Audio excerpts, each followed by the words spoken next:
Saudara, batik merupakan tapak aristokrasi kerajaan-kerajaan Jawa. Lalu, apa kata pakar?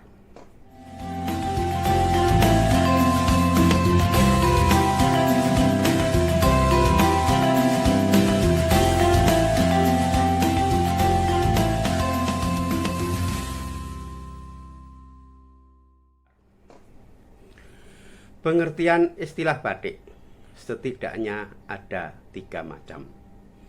Pengertian pertama, bertaut dengan teknik penghiasan. Sebelum dimasukkan ke dalam bahan pewarna, mori atau bahan dasar batik diolesi semacam malam atau lilin khusus untuk menghambat warna, sehingga setelah dicelup, sisa-sisa atau bekas torean malam itu menampakkan warna yang berbeda.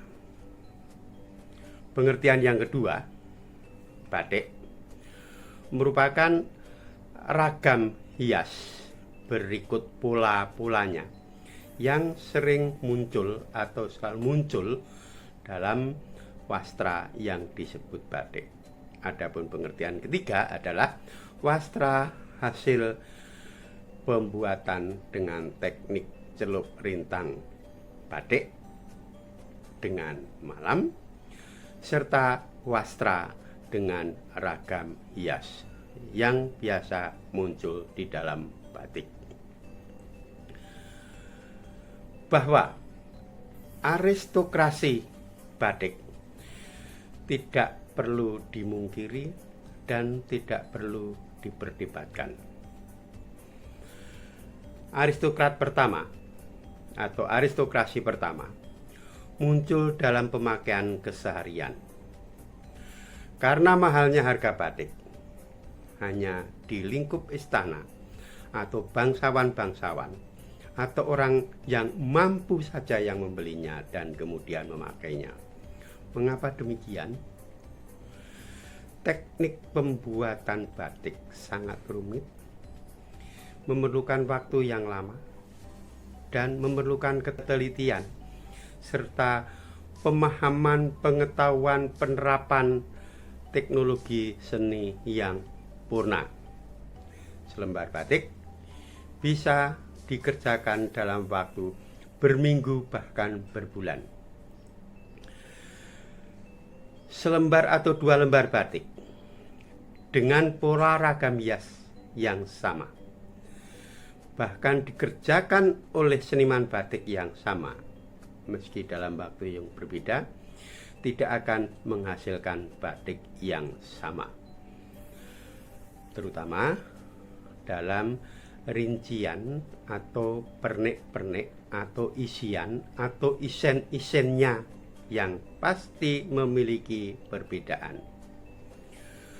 Baru ketika kemudian ditemukan teknik canting cap, sehingga bisa memproduksi batik cap yang katakanlah massal, banyak orang Jawa mengenakan batik, tetapi sekali lagi bukan batik tulis, tetapi batik cap. Aristokrasi yang kedua tampak pada adanya pola larangan. Maksudnya, untuk pola-pola ragam hias tertentu hanya boleh dikenakan oleh kelompok tertentu dan tidak boleh dikenakan oleh orang-orang biasa. Sebagai contoh, pola parang yang secara harfiah terjemahannya sama dengan batu karang hanya boleh dikenakan oleh bangsawan-bangsawan tinggi.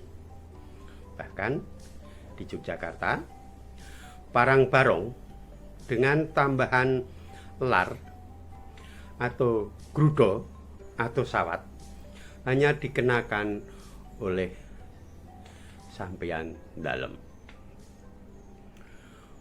Pola kawung pun demikian di Jogja dikenakan oleh bangsawan tinggi, tapi di Surakarta justru dikenakan oleh golongan abdi dalem.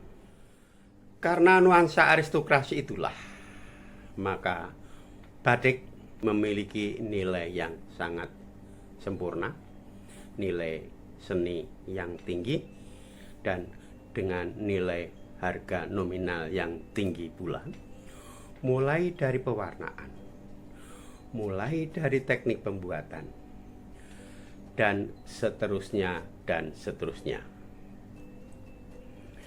Di samping itu, batik sebagai karya seni memiliki nilai-nilai perlambang yang maknanya bisa dirunut pertama dari wujudnya.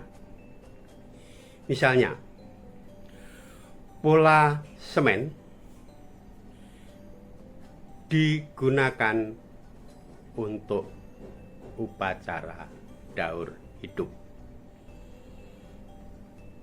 Demikian pun pola truntum misalnya digunakan oleh orang tua pengantin yang menikahkan anaknya.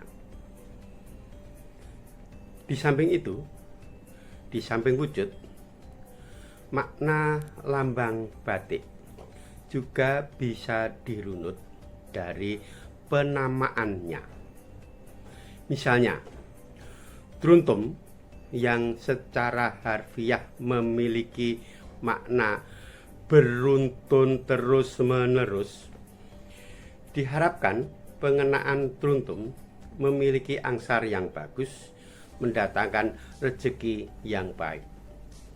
Demikian pula parang yang memiliki sifat kokoh, selayaknya lah digunakan oleh bangsawan pemilik kekuasaan yang merengkuh kuasa dan menjadi pengayom.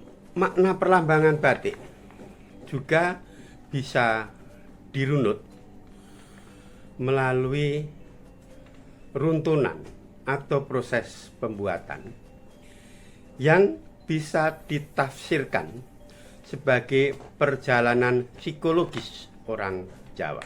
Itulah sebabnya dalam pustaka Jawa ada teks yang masih berupa naskah diberi judul Suluk Perawan Batik. Suluk, pengertian bukan suluk yang dinyanyikan oleh dalang, tetapi yang berkait dengan keagamaan. Saudara, apapun, batik kini sudah menjadi warisan dunia yang diterima oleh UNESCO. Lalu, bagaimana saudara dan saya menyikapi tentang batik yang merupakan hasil seni tinggi? Salam.